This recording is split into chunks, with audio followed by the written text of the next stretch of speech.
अस्सलाम वालेकुम वरहमतुल्लाहि वबरकातुहू। मैं ना अज आया सीगा ਚੱਕ नंबर 284 HR ਦੇ ਵਿੱਚ जी। तो उत्थे बैठिया बैठिया ना ये छोटे छोटे जवान सीगे बकरियां चारते फिरदे।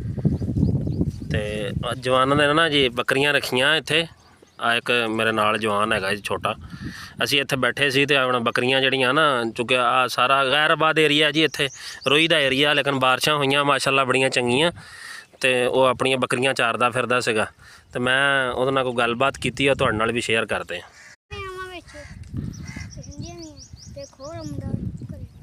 किन्ने किन्ने बंदे हैं तुसीं? किन्नियां बकरियां तुहाडियां? मेरियां हैगियां 6 घर। 6 बकरियां? 4 बंदे। 4 बंदे हैं तुसीं? 4 बंदे दियां सारियां बकरियां? तू केदा छोर आ? मैं मलक रियाज दा। मलक रियाज है। तू केदा वा? मजीद दा। मजीद दा वा। और लग गया मेरा पुत्र। ये किन्नियां बकरियां सीगियां पहले लईयां कि सारियां हुण ही लईयां? नहीं चाचू, पहले गां सी, गां बेच के 2 बकरियां सिरते हैं। 2 बकरियां तो फिर 3 हो गईयां। हाँ जी, उमें ज़्यादा होने ते 3 तो हुण किन्नियां हो गईयां? हुण चाचू कदी गिनिया ही नहीं। कदी गिनियां नहीं गईयां? हाँ जी। वाह जी वाह। कदी गिनियां तो फिर जे शाम नूं घट गईयां घर, तो फिर किवें पता लगदा तैनूं बकरियां घट गईयां? चाचू विच बड़ियां बकरियां दे बाकन लग जांदे ने, एक अद्धी को नहीं। अच्छा, एक अद्धी ना होवे तो फिर बकरियां ब्याकण लग पैंदियां दूसरियां?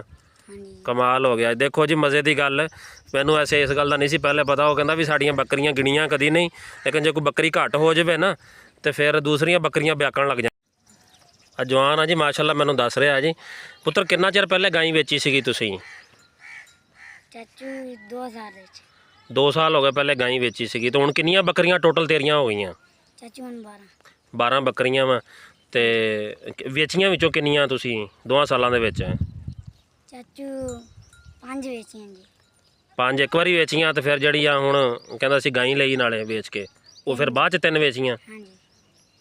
अच्छा, यानी कि 5 एक दफ़ा सेल कर लईयां ते 3 वेच के गाय भी हुण लै लई दोबारा। हाँ जी। ते 12 बकरियां भी हैगियां 2 सालां च। हाँ जी। चलो माशाअल्लाह, चंगी गल है। होर भी कोई पढ़दा पुढ़दा भी है? कोई नहीं सही 7वीं च पढ़ना है। पढ़दा भी आ? हाँ जी। हुण छुट्टियां तां अजकल फिर बकरियां दे पिछे आ रहे हैं हाँ जी। कि उदां भी स्कूल तो बाद च भी आ जाना फिर, के बाद च नहीं आना? पिछले टाइम होना जी। चलो चंगा हो गया। ये है जी अज की गल। तो इंशाअल्लाह कल किसी नवीं जगह ते गए तो नवें ब्लॉग दे नाल इंशाअल्लाह तुहाडे नाल मिलांगे। अल्लाह हाफिज़।